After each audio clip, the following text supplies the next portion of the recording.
Halo semuanya, kembali lagi ke YouTube aku Teresia Cipta Nugraheni.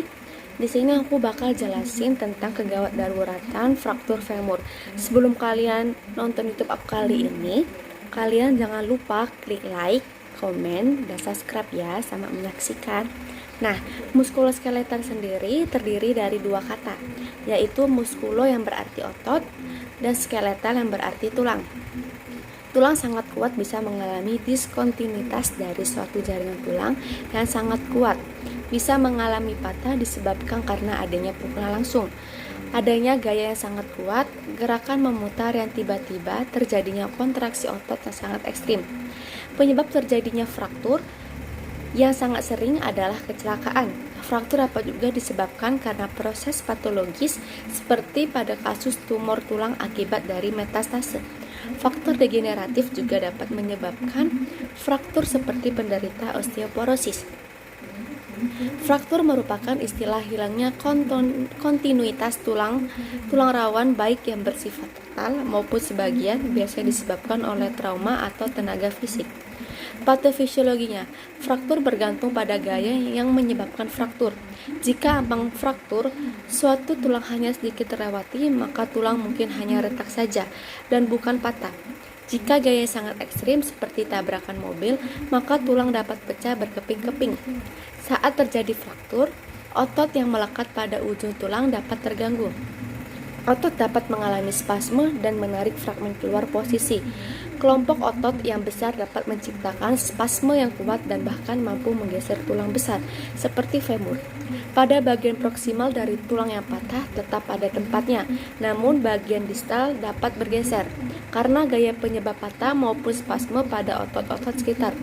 Fragmen fraktur dapat bergeser ke samping pada suatu sudut atau membentuk sudut atau menimpa segmen tulang lain.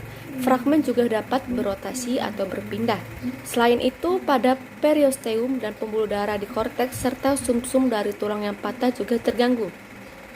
Sering terjadi cedera jaringan lunak. Perdarahan terjadi karena cedera jaringan lunak atau cedera patah tulang itu sendiri. Pada saluran sumsum atau medula, hematoma terjadi di antara fragmen-fragmen tulang dan di bawah periosteum. Jaringan tulang di sekitar lokasi fraktur akan mati dan menciptakan respons peradangan yang hebat. Akan terjadinya atau menyebabkan vasodilatasi, edema, nyeri, kehilangan fungsi, eksudasi plasma, dan leukosit serta infiltrasi sel darah putih. Respons patofisiologis ini juga merupakan tahap awal dari penyembuhan tulang. Fraktur femur adalah kontinuitas pada batang femur atau paha yang mengakibatkan trauma langsung atau kecelakaan lalu lintas, jatuh dari ketinggian, dan biasanya lebih banyak dialami oleh laki-laki dewasa. Patah pada daerah ini dapat menimbulkan perdarahan yang cukup banyak dan dapat mengakibatkan penderita jatuh dalam shock. Femur terbagi menjadi yang pertama ujung atas, korpus, dan ujung bawah. Korpus didefinisikan sebagai tulang panjang yang mengecil di bagian tengah. Sebagian besar permukaannya licin dan memiliki otot yang melekat pada tulang pada bagian ini. Di bagian posterior terdapat linea aspera yang merupakan rigi tulang ganda yang berjalan ke arah bawah dari trochanter di antara dan melebar pada bagian mengapit pada bagian yang licin. Ujung bawah terdiri dari condylus, medialis, dan lateralis yang besar, dan sebuah daerah tulang di antaranya. Condylus memiliki permukaan sendi untuk tibia di bagian bawah dan patella di bagian depan. Manifestasi klinisnya, mendiagnosis fraktur harus berdasarkan manifestasi klinis klien, riwayat pemeriksaan fisik, dan temuan radiologis. Beberapa fraktur sering langsung tampak jelas. Beberapa lainnya terdeteksi hanya dengan ronsen atau sinar X. Pengkajian fisik dapat menemukan hal berikut. Yang pertama, deformitas. Itu pembengkakan dari perdarahan lokal dapat menyebabkan deformitas pada lokasi fraktur. Spasme pada otot dapat menyebabkan pemendekan tungkai, deformitas rotasional atau angulasi. Dibandingkan pada kondisi yang sehat, lokasi fraktur dapat memiliki deformitas yang nyata. Yang kedua, pembengkakan. Edema dapat muncul segera sebagai akibat dari akumulasi cairan serosa pada lokasi fraktur serta ekstravasasi darah ke jaringan sekitar. Yang ketiga, memar atau ekimosis. Memar terjadi karena perdarahan subkutan pada lokasi fraktur. Yang keempat, pada spasme otot yang mengiringi fraktur. Spasme otot involuntari sebenarnya berfungsi sebagai bidai alami untuk mengurangi gerakan lebih lanjut dari fragmen tersebut.